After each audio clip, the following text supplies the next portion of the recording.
और पानी में कहीं चावल डाल दिए जाए तो उसको भी पका देगा। भाई शरीर को कष्ट हुआ तो बुद्धि को भी मन को भी दुविधा होगी, और तो आत्मा में पहुंची जाएगा कष्ट। तो बोले देखो आत्मा शाश्वत है, उसको कोई कष्ट नहीं पहुंचता। क्योंकि ज्ञान की चर्चा हो रही थी, आत्मा को कोई विकार नहीं होता। नैनम चंदन शस्त्राणी नैनम दहति पावका, कोई शस्त्र इस आत्मा को न छेदन कर सकता, न कोई अग्नि जला सकती, न कोई जल भिगो सकता। गीता जी का श्लोक है। न जल से भीग सकती आत्मा, न शस्त्र को उसको काट सकता महाराज। ये तो शाश्वत है, इसको भूख प्यास कुछ नहीं लगती। और तुमने कहा बोले पालकी तुम्हें ढोना नहीं आती, तो बोले एक मिट्टी के डेले के ऊपर दूसरा मिट्टी का डेला रख दिया जाए, उस पर तीसरा भी रख दिया जाए, बताओ किसे भार होगा। रघुवर से पूछ रहे हैं भरत जी, कह रहे हैं बताओ किसको भार होगा। एक मिट्टी के डेले पर मैं भी मिट्टी का, पालकी भी मिट्टी की और तुम भी मिट्टी के, तो बोले भार किसको लगेगा, सभी मिट्टी के हैं। तुमने कहा तुम्हें पालकी डोला नहीं आती क्या। तो राजा की बुद्धि फेल हो गई, बोले ये तो कोई बड़ा अमला आत्मा है, कोई अवधूत है, ऐसी भाषा बोल रहा है। तो चरणों में बंधन करने लगे, बोले महाराज क्षमा करें, गलती बन गई।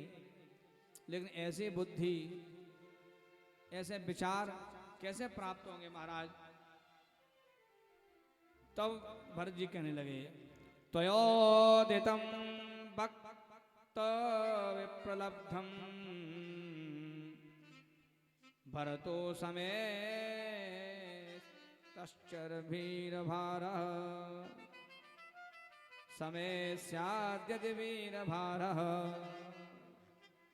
देखिए ये कहने लगे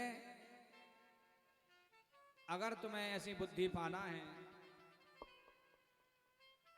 तो संत मुनियों के चरणों में मन को लगाना होगा। महत्पाद रजोभिषेकम, संतों के चरणों में मन को लगाना होगा और संतों की रज अपने मस्तक पर रखना होगी, तो निश्चित ही ऐसी बुद्धि तुम्हारे में जागृत हो जाएगी। तयोदितं व्यक्तम विप्रलब्धम भरतो समय स्याद्यदि वीरभारः रहुगणैस्तत्तपसा न याति न चेज्जया निर्वपणात् क्रियाद्वा न छन्दसा नैव जलाग्निसूर्यै विना महत्पादरजोभिषेकम्।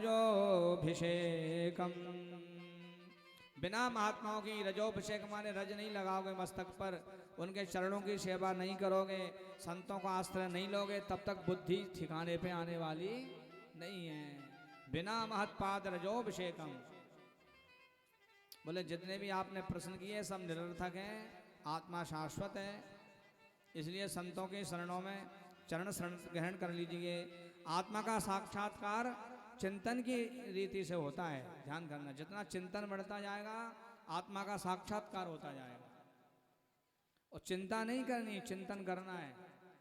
हाँ, लोग चिंता करते हैं, चिंतन नहीं करते। चिंता करेंगे तो चिता में जाएंगे, हाँ, शरीर भी नष्ट हो जाएगा। और चिंतन करेंगे तो भगवान की भक्ति प्राप्त हो जाएगी।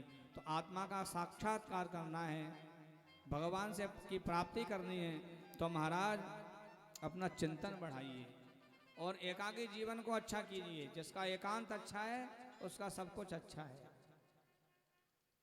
एकांत को सुंदर बनाए। और सबसे अच्छा दृष्टा जो होता है, ध्यान देना, व्यक्ति स्वयं होता है। हमें पता है कि हम कितने अच्छे हैं, व्यक्ति को स्वयं बताएगा वो कितना अच्छा है कितना गलत है, ये तो उसको स्वयं पता है ना। तो सबसे अच्छा दृष्टा कौन है? व्यक्ति स्वयं।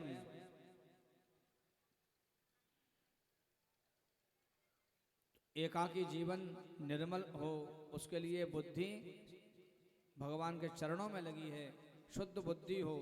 तो ऐसी बुद्धि महत्पाद रजोभिषेकम, रघुगण को ये सब ज्ञात हो गया और भरत जी ने आशीर्वाद दिया और रघुगण वहाँ से सीधे कपिल मुनि के आश्रम चले गए और भरत जी विचरण करने लगे।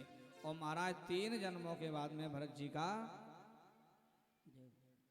देहावसन हुआ और भगवान की प्राप्ति हो गई, मोक्ष के अधिकारी बन गए अवधूत।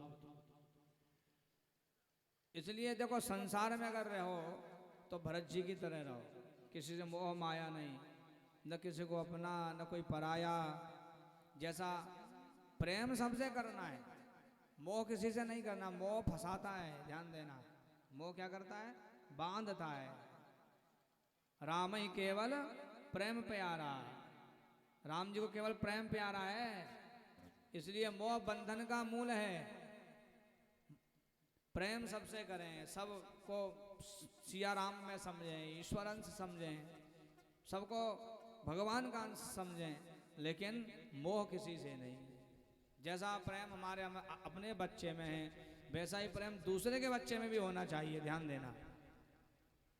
ऐसा प्रेम होना चाहिए। तो महाराज उसके बाद में परीक्षित जी ने गंगा जी की महिमा बतलाई, भवाट का वर्णन भी किया। ये सारी व्यवस्था सुखदेव जी ने परीक्षित को सुनाई। आज वैसे भी गंगा दशहरा है और प्रसंग भी गंगा जी का ही आ गया।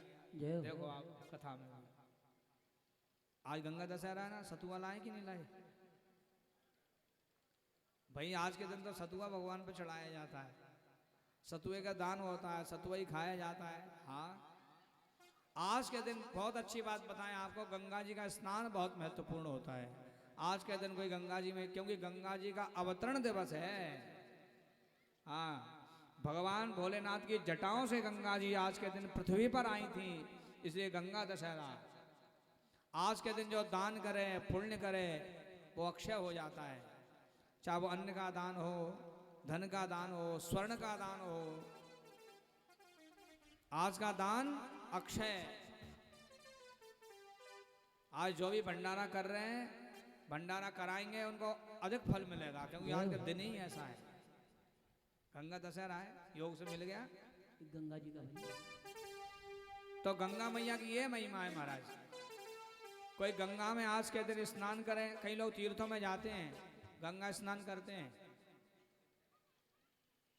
और गंगा जी नहीं जा पा रहे हैं तो घर में ही गंगा गंगा कह के स्नान कर ले तो फल मिल जाता है। माता गंगा गंगे गंगे बोले, हर हर गंगे हर हर गंगे हर हर गंगे बोले और स्नान करते हैं तो भी गंगा का फल मिल जाए। क्यों? मुच्यते सर्व पापेभ्यो विष्णु लोकंस गच्छति। अगर आपने गंगा जी का नाम ले लिया तो सारे पाप क्षीण हो गए आपके और भगवान के धाम को पहुंच जाते हैं मात्र गंगा नाम लेने से। निम्नगा नाम यथा गंगा, सभी नदियों में श्रेष्ठ गंगा जी हैं। सभी नदियों में गंगा त्रिपथ गामनी। एक और आपको बात बताना, गंगा जी 3 जगह बह रही हैं। कहाँ कहाँ पर? बोले एक तो इस धरा पर, दूसरी रसातल में और तीसरी ऊपर। आज भी ध्रुव जी सप्तऋषि मंडल में, सप्तऋषि भी सब गंगा जी में स्नान करते हैं, वहां भी गंगा जी हैं, नीचे भी गंगा जी हैं, ऊपर भी गंगा जी हैं। गंगा जी का कोई नाम ले ले तो कल्याण है। देखो एक सेठ जी थे, सेठ जी जो थे हरिद्वार में रहते थे। उनका जो पुत्र था वो दुराचारी था, कभी न तो गंगा स्नान करने जाए, न दान पुण्य करे, न भजन करे। सेठ जी बड़े परेशान, खूब उसको समझाए लेकिन वो माने ही नहीं कभी, राधा रमना बिल्कुल भी। तो एक दिन एक पुरोहित जी को बुलवाया, पुरोहित जी से कहा बोले एक काम करो, आए तो सबको गंगा स्नान करने ले चलो। बच्चे से भी कहो शायद आपकी बात मान जाए तो गंगा जी स्नान करने चला जाए। बच्चे से भी कहा, मना कर दिया। पुरोहित जी ने कहा देखो तुम्हारे माता पिताजी साथ में जा रहे हैं, हम भी साथ चलेंगे, तुम्हें गंगा स्नान करा के लाएंगे, चलो गंगा स्नान करने चलते हैं। तो भैया इनको ले चले गंगा स्नान कराने के लिए। थोड़ी दूर पे गंगा थी तो रुक गए। रुकने के बाद में थोड़ा सायंकाल का समय था तो पुरोहित जी थोड़ा संध्या वंदन करने दूर जाके बैठ गए। बोले थोड़ी देर में गंगा स्नान करेंगे। वहां पहुंचे तो वहां पर क्या हुआ, भूत प्रेत दिखे इनको, सेठ जी पुरोहित जी को। तो वहाँ पर पुरोहित जी को भूत प्रेत देखे, सब मंगल गान चल रहा था, धूमधाम से वहाँ बधाइयाँ गब रही थी। तो पुरोहित जी ने पूछ लिया, भैया ये क्या मन रहा है आप लोगों का, क्या यहाँ कोई उत्सव है, कोई विवाह है? बोले नहीं नहीं, विवाह नहीं है, कल हमारी पुत्री का विवाह है, तो इसके लिए वर का आगमन हो रहा है, वो कल आ जाएगा। तो पुरोहित जी ने पूछा, कल कैसे आ जाएगा? अरे बोले तुम्हारे सेठ जी का बच्चा है ना, कल उसकी मृत्यु हो जाएगी, वो भी प्रेत बन जाएगा। भूत प्रेतों ने कहा, बोले कल मर जाएगा, प्रेत बन जाएगा? बोले हाँ। बोले कल उसकी मृत्यु निश्चित है, हमारे पुत्र के साथ में विवाह हो जाएगा इसका। अब पुरोहित जी घबरा गए। पुरोहित जी ने विचार किया कि ऐसा ना हो गया मर ही जाए, हम साथ में लेके आए, हम पे कलंक लग जाए। सेठ जी ने तो कह दिया तुम तैयार कर लो, हमने तैयार किया जैसे तैसे, ऐसा नहीं कलंक लग जाए, क्या करें? अब तो घबरा कर पुरोहित जी ने कहा, बोले जल्दी चलो गंगा स्नान करके आते हैं और घर पहुंच जाते हैं। अब जैसे ही गंगा जी के पास में पहुंच गए, स्नान करने के तैयार हुए, और स्नान करने ही वाले थे महाराज, इतने में एक सांड आया और सींग से गंगा जी की रेत में से खेल कर रहा था, और बच्चा वहां खड़ा हुआ था, और सांड दौड़ा दौड़ा आया और सींग उसके पेट में चला गया धड़ाम। और जैसे ही पेट में गया तो सांड ने लेकर उसको नीचे पटक दिया, गोविंदाय नमो नमो। सेठ जी के बालक की मृत्यु हो गई। अब बेचारे सेठ जी रुदन करने लगे, तो बताओ जैसे तैसे गंगा स्नान करने ला रहे थे, शायद इसके कुछ पापों की मुक्ति हो जाती। एक बैठा था वो भी चला गया। अब लौट कर जैसे ही आए तो वहाँ जहाँ पहले रुके थे वहाँ फिर रुक गए। अब इन्होंने विचार आया पुरोहित जी को मैं जाकर देखूं, तो उनके तो शादी हो ही गई होगी, वो तो मर ही गया। पुरोहित जी गए, पूछा तो वहाँ सब रुदन हो रहा था, जो मंगल बधाइयाँ गाई जा रही थी वहाँ रुदन चल रहा था, मातम बन रहा था। पुरोहित जी ने पूछा, भैया तुम्हारा वो सेठ जी का लड़का तो चला गया, तुम्हारा दूल्हा आ गया कि नहीं आया? अरे बोले भैया कहाँ दूल्हा आया, मृत्यु तो उसकी हो गई, दुराचारी था, प्रेत बनना था, लेकिन जिस सांड ने उसको मारा उस सांड के सींग में गंगा जी की रज लगी हुई थी, वह रज पेट में चली गई तो सीधा बैकुंठ को चला गया। श्री राधे, उसकी मुक्ति हो गई। ये कथा आती है इसमें। मात्र गंगा जी की रज मस्तक पे लगा लें, गंगा तम दर्शनाथ, गंगा में स्नान तो बहुत बड़ी बात है, गंगा जी का दर्शन मात्र कर लें तो पाप भी डरने लगते हैं, कांपने लगते हैं।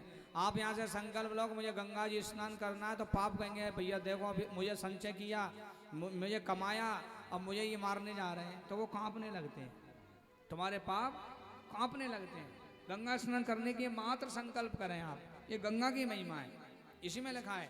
आज के दिन गंगा दशहरे के दिन कोई स्नान करने जाने लगे तो सारे पाप उसके नष्ट हो जाते हैं। एक बार मैं और बतला दूं आपको, गंगा जी में आप लोग नहाते हैं, कई लोग जाते हैं, तो गंगा जी में कभी साबुन नहीं लगाना चाहिए। हाँ, मल मल के नहीं नहाना चाहिए। गंगा जी में गए तो शरीर को मल रहे हैं, ऐसा भी नहीं करना चाहिए।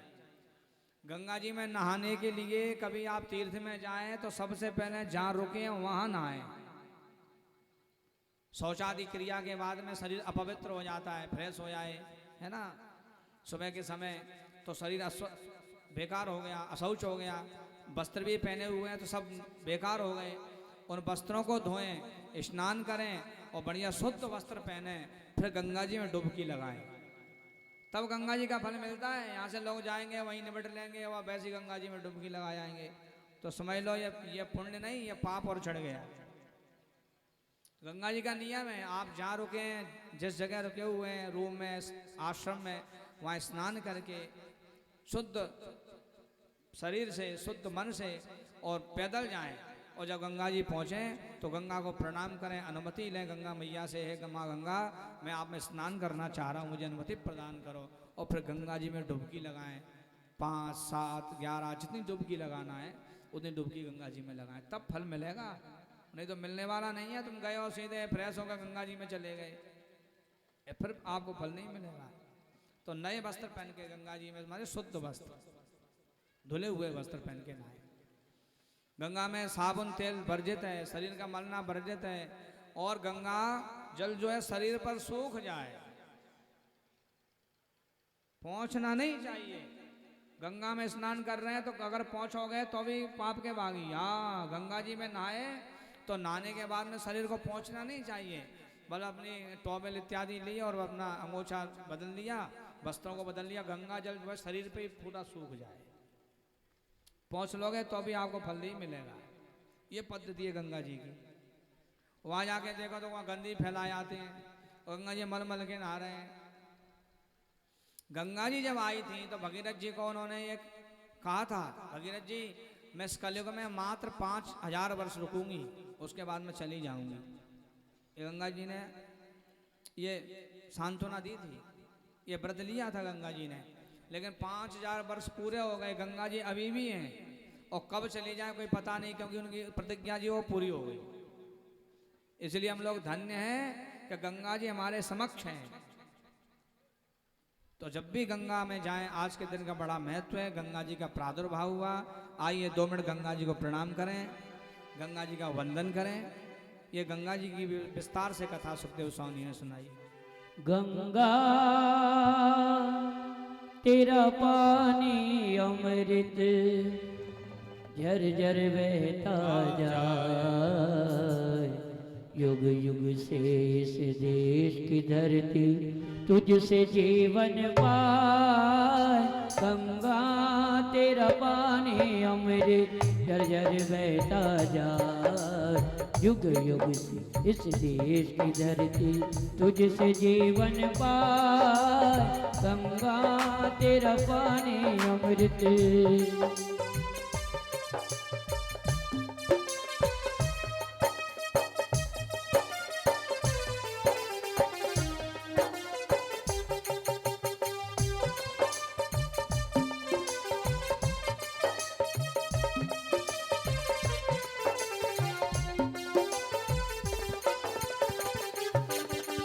दूर हिमालय से तू आई गीत सुहाने गाते, दूर हिमालय से तू आई गीत सुहाने गाते।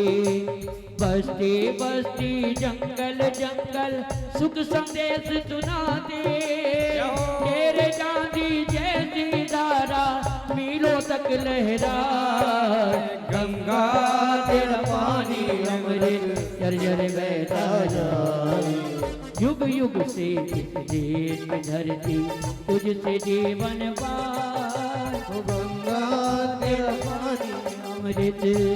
हर हर गंगे हर हर गंगे हर हर गंगे हर हर गंगे।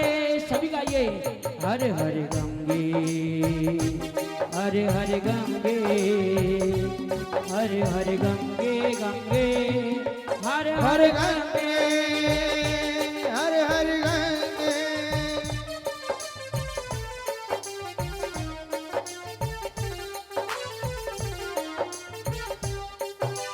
कितने सूरज उभरे डूबे गंगा तेरे द्वारे, कितने सूरज उभरे डूबे गंगा तेरे द्वारे। युगों युगों की कथा सुनाए तेरे बहते धारे, तुझको छोड़ के भारत का इतिहास लिखा न जाए। गंगा तेरा पानी अमृत झर झर बहता जाए, युग युग से इस देश की धरती तुझसे जीवन पाए। गंगा तेरा पानी अमृत।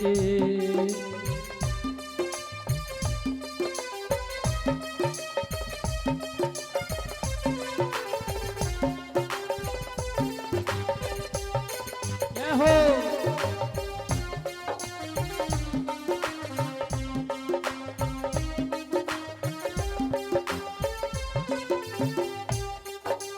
इस धरती का सुख दुख तूने अपने ऊपर झेला, इस धरती का सुख दुख तूने अपने ऊपर झेला। जब जब देश गुलाम हुआ है तेरा पानी रोया, जब जब हम आजाद हुए हैं तेरे लट रहना। गंगा तेरा पानी अमृत झर झर बहता जाए, युग युग से इस देश की धरती तुझसे जीवन पाए। गंगा तेरा पानी अमृत।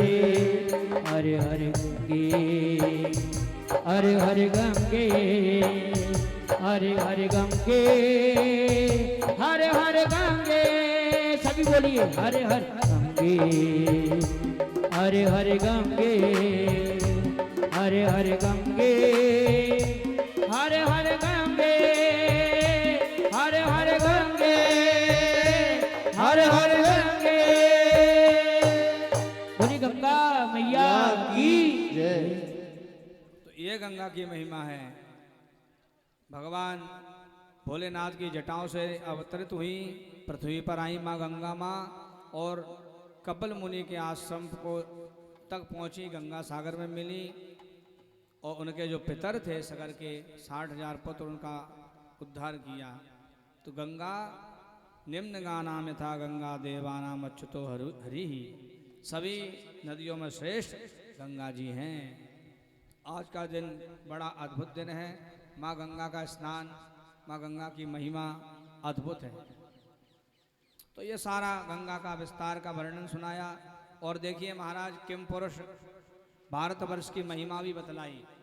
सुखदेव स्वामी परीक्षित जी कह रहे हैं, परीक्षित जी धन्य है भारत भूप्रकाम वसुधाच तत्संस्कृति, धन्य है ये भारत भूमि जहाँ संस्कृति वास करती है। और हम लोग भी धन्य हैं जो हमें मनुष्य जीवन मिला, क्योंकि भारतवर्ष में आकर मनुष्य जीवन मिलना ये दुर्लभ है, इसलिए धन्य है। आप कहीं बाहर होते और कोई योनि में होते तो ये सारा जो आनंद है वो आप नहीं ले सकते थे। इसलिए मनुष्य शरीर जो कहा गया मोक्ष का द्वार है महाराज, इससे मुक्ति मिलती है। मोक्ष का द्वार और कोई नहीं है।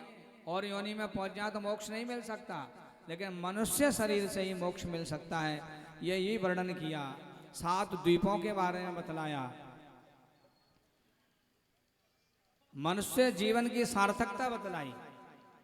बोले मनुष्य जीवन की सार्थकता क्या है? बोले भगवान के चरणों में अनुरक्ति, उनसे प्रेम, वाणी गुणान कथने श्रवणौ कथायाम,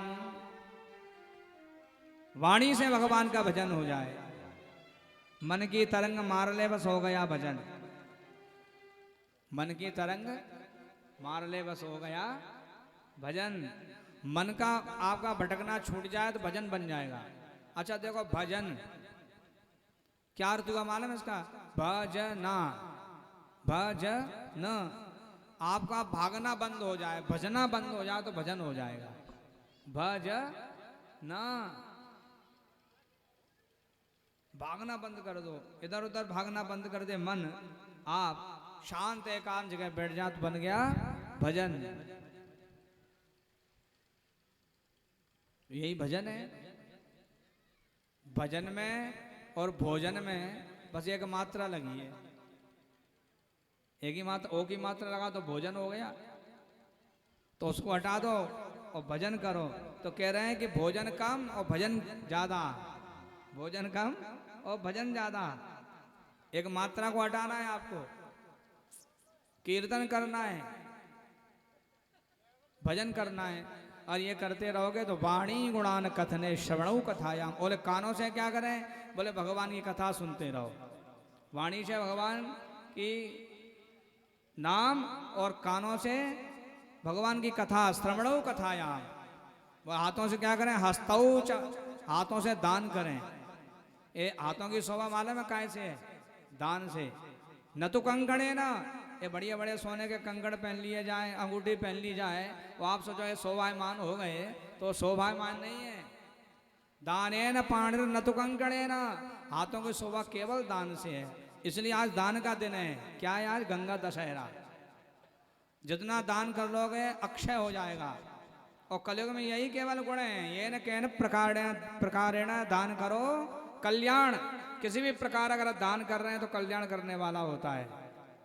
मनुष्य की सार्थकता इसी में। और मन को जो है विषयों से दूर कर दो। चाह क्या क्या न करती कराती रही, चाह क्या क्या न करती कराती रही। एक होती है चाह, एक होती है चाय, जो सुबह से मिलती है, चाय से ही चाह बनी। चाह क्या करती है मालूम है? चाह क्या क्या न करती कराती रही, चाह पैसों से रुपयों में आती रही।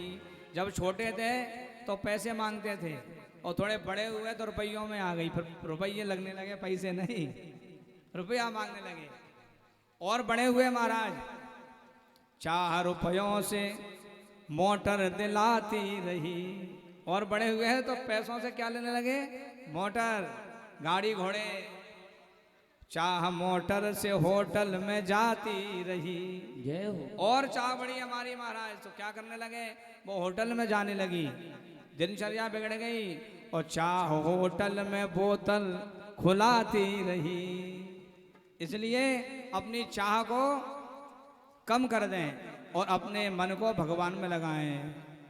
श्री राधे राधे गोविंद गोविंद राधे, श्री राधे राधे गोविंद गोविंद राधे, श्री राधे राधे गोविंद गोविंद राधे, श्री राधे राधे गोविंद गोविंद राधे, गोविंद राधे गोपाल राधे, गोविंद राधे गोपाल राधे, गोविंद राधे राधे गोपाल राधे, गोविंद राधे राधे गोपाल राधे, गोविंद राधे राधे गोपाल सभी गाइए। राधे। गोविंद राधे राधे गोपाल राधे, श्री राधे राधे गोविंद गोविंद राधे, श्री राधे राधे गोविंद गोविंद राधे, श्री राधे राधे गोविंद गोविंद राधे, श्री राधे राधे गोविंद गोविंद राधे,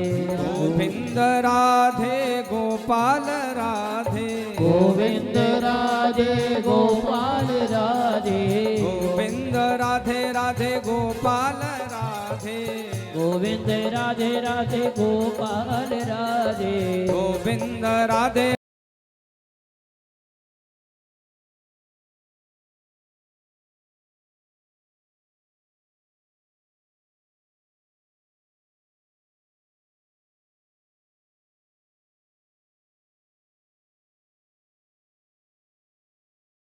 राधे राधे गोविंद गोविंद राधे। जय हो।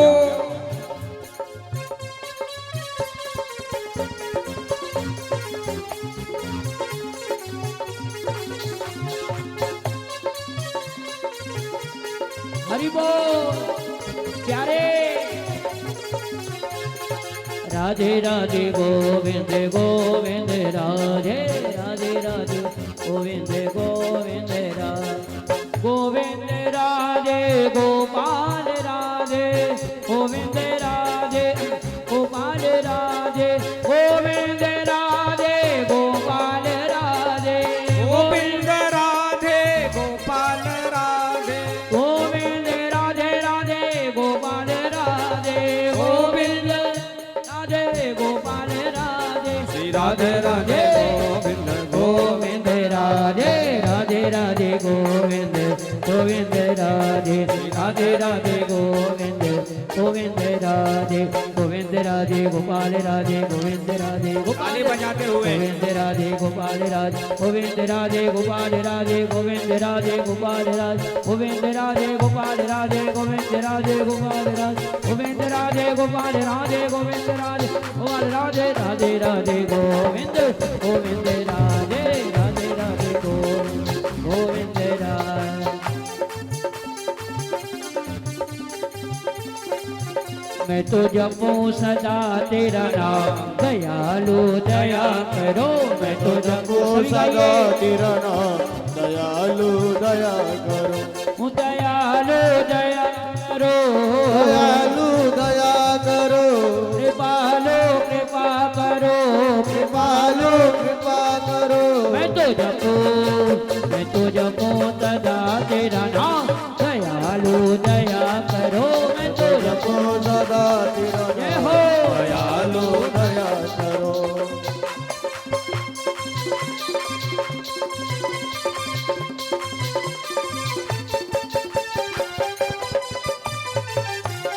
जय हो।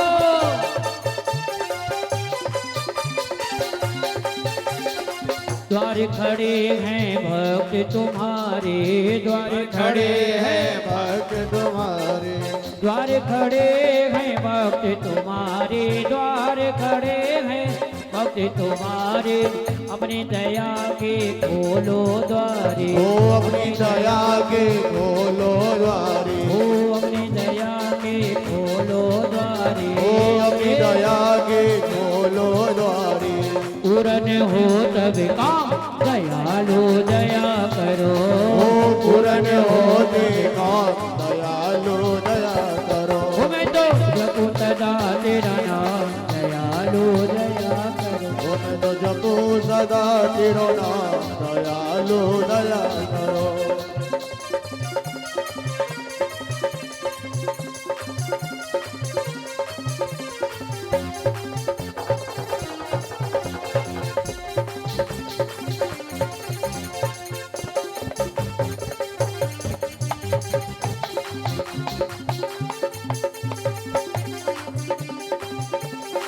साधु संत के संगत देना, साधु संत के,